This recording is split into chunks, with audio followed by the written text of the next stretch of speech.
Do JC com um alerta. É que por causa da pandemia de gripe, a procura por medicamentos que amenizam os sintomas das doenças aumentou nos últimos dias. Em algumas farmácias, esses itens estão em falta. Então vamos conversar ao vivo com Simon Cavalcante, que vai trazer mais detalhes para a gente sobre esse assunto. Não é isso, Simon? Boa noite para você.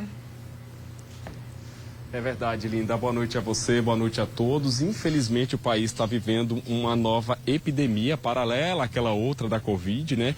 E isso está fazendo com que muita gente recorra às farmácias para comprar especialmente aqueles medicamentos antigripais, aqueles também que ajudam a fortalecer a imunidade, como vitamina C, né? Muita gente, inclusive, está querendo tomar de forma preventiva, como se esses medicamentos, como se o antigripal, evitasse que a pessoa pegasse gripe, né? E o que é que está acontecendo? Em muitas farmácias, esses medicamentos estão em falta, né? As prateleiras estão ficando vazias, né? E essas farmácias estão tendo dificuldade para repor aí o estoque. Então, nossa produção entrou em contato com o sindicato que representa o comércio varejista de produtos farmacêuticos para entender o que é que está acontecendo, né? E o presidente, Herbert Almeida, explicou que nesse período de fim de ano, as indústrias farmacêuticas, elas entram em recesso, né?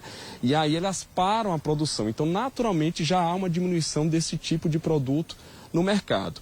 Mas aí coincidiu nesse ano com essa epidemia de gripe, e aí, ou seja, os estoques estão se acabando com mais rapidez. Mas ele tranquilizou que as indústrias já retomaram as produções, que as distribuidoras estão aguardando aí as primeiras remessas para voltar a entregar esses produtos nas farmácias.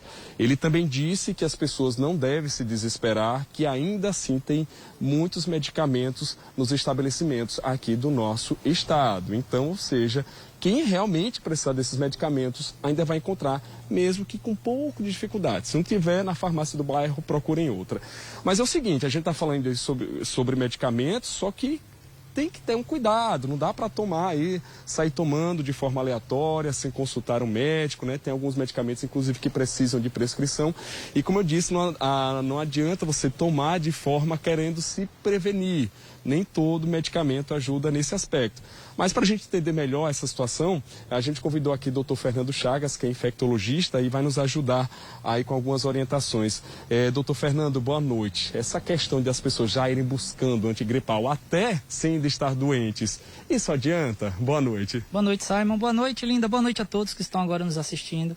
Pois é, Simon, não há medicamentos que se vendem em farmácias, antigripais, analgésicos, que previnem a doença, né? A prevenção da doença parte do princípio de você evitar ter contato com o vírus, que é aquilo que a gente já sabe, uso da máscara, distanciamento. As medicações, não. Porém, as medicações, elas auxiliam o quê? Em relação aos sinais e sintomas, aliviando o sofrimento do paciente. E as crianças, obviamente, em especial. Então, quais medicamentos, de fato, a mãe pode usar na criança em casa? Aqueles que ela já usa habitualmente, né? Os analgésicos, os antipiréticos, que são os medicamentos que se utiliza contra a febre, mas ela pode lançar mão também de algumas alternativas, como o banho frio na criança, né?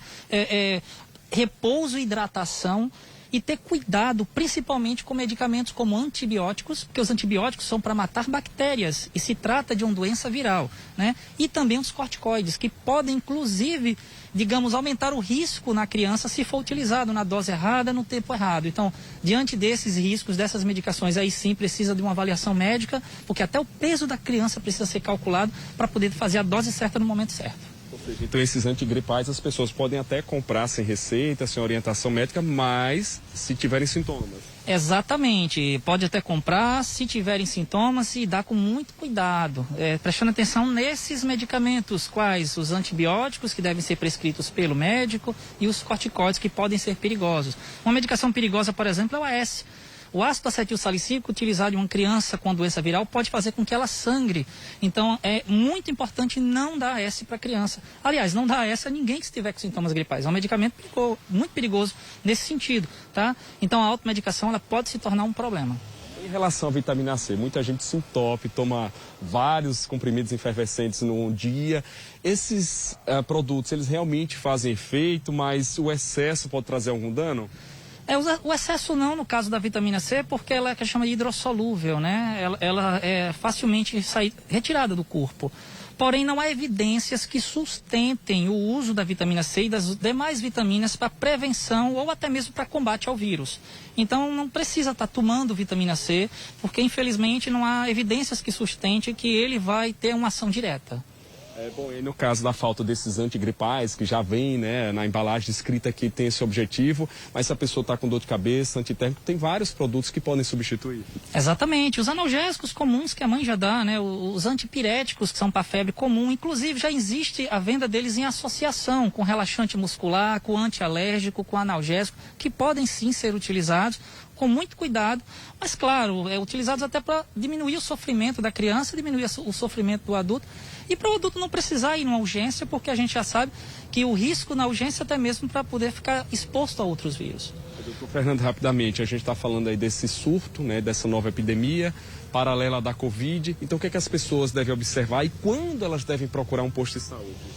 Primeiro é importante lembrar as pessoas que as crianças, elas transmitem um H3N2 por mais tempo que os adultos.